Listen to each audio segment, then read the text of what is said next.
Good morning, friends. I am your friend Sachin, and I am from Sachin's Academy, Sangrur. It is in Punjab. So today I am here in front of you with a very brief summary of the novel The Man-Eater of Malgudi. The Man-Eater of Malgudi. So it's a very brief summary, and this novel is being written by R.K. Narayan. Okay, so the novel's name is The Man-Eater of Malgudi, and Dr. R.K. Narayan is the writer. Now let's start with the novel.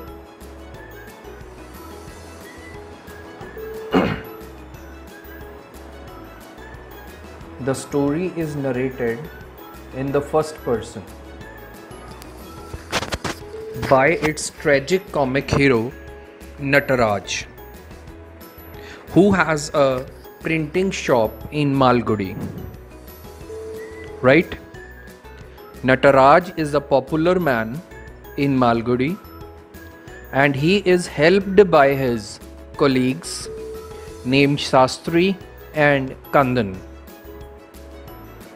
Okay, he is a married man, and his family consists of his wife and a son, often named as Little Babu.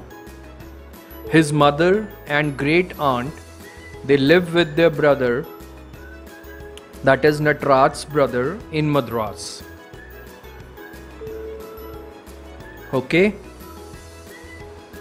continuing with the story.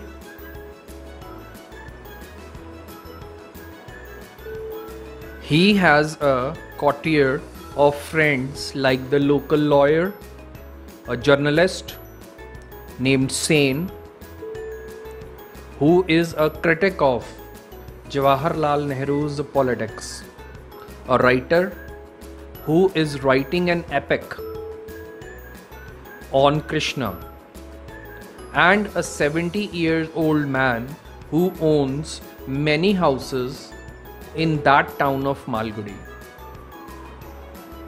Nataraj follows a strict routine, that is, he gets up in the morning before 4 a.m., goes to the river, washes his clothes, and finally starts his day with the rising sun. That's his daily routine.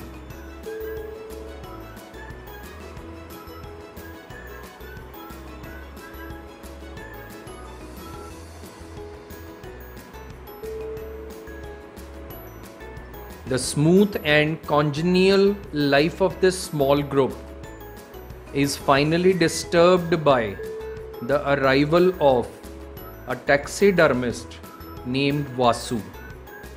He comes to stay there as a tenant in the room in the upper story of the press. Yes, the man is about 6 feet with bull neck, hammer fist, and aggressive behavior. Arouses fear in the hearts of Nataraj and his friends. So he was a very fierce sort of a man.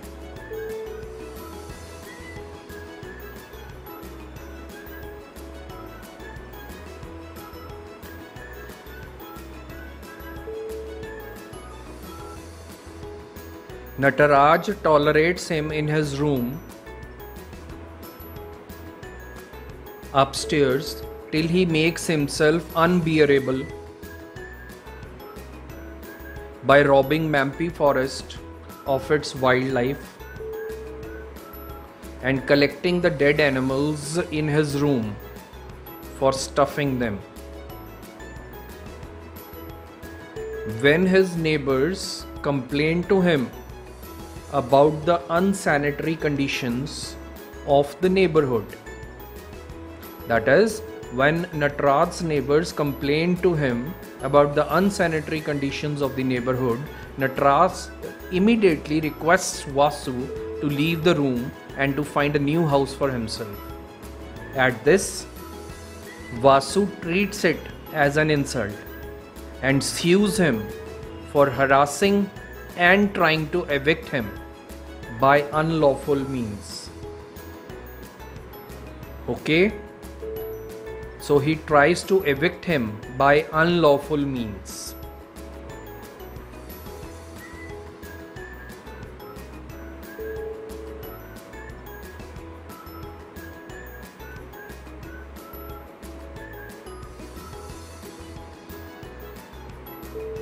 Soon after this,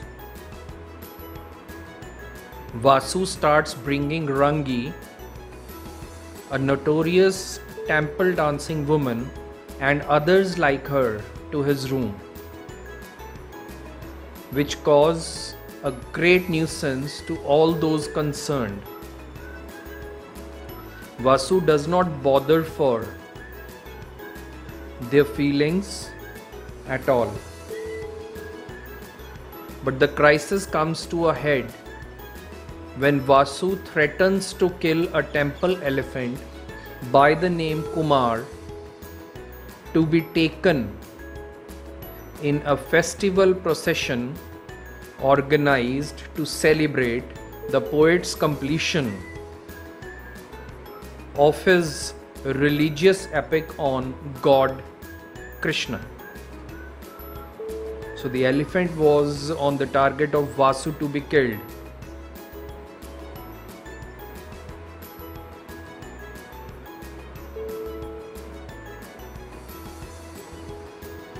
Nataraj is fond of that temple elephant Kumar, and so he naturally becomes very upset when he learns from the dancing woman that Vasu intends to shoot it on the night of the procession.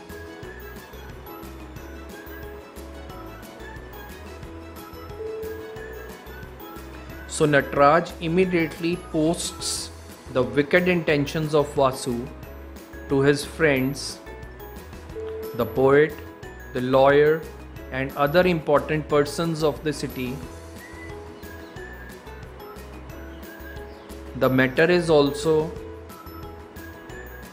reported to the police, but they expressed their inability to take any action against him until the crime has been committed. So the police said no to do anything.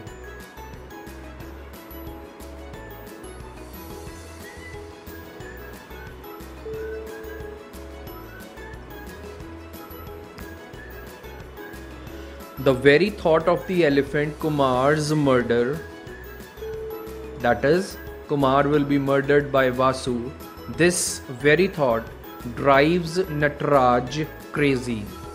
He is compelled to stay in his house owing to the agitated condition of his mind. As the procession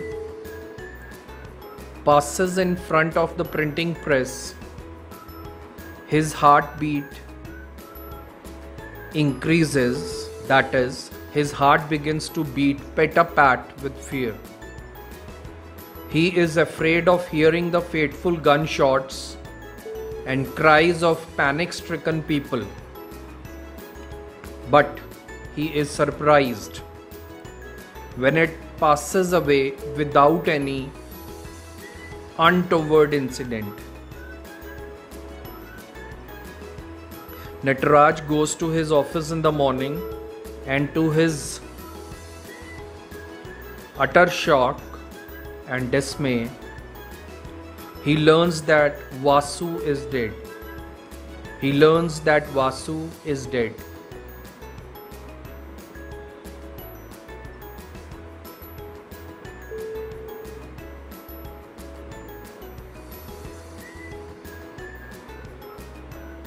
The police authorities start the investigations, and they suspect it to be a murder. Nataraj, his friends, and the temple dancer Rangi are interrogated by the police. From the medical report, it is gathered that Vasu had died of a concussion received on his right forehead from a blunt instrument. That was the cause of their suspicion. When the police failed to find a clue of the culprit, the matter is dropped. Later, Rangi tells them that while striking a mosquito that settled on his forehead, Vasu slapped his temple and died instantaneously. That is, he died of his own hammer fist. So this completes the summary of this novel. I hope you like this summary. Just go through this summary again so that you may be able to have a better idea of the story that was given by Dr. R.K. Narayan to us. It's a great story, it's a great novel by a great author. So take care of yourself, like and share the video. Thanks for watching. This is your friend Sachin. We will be meeting soon. So thank you for your cooperation. Goodbye.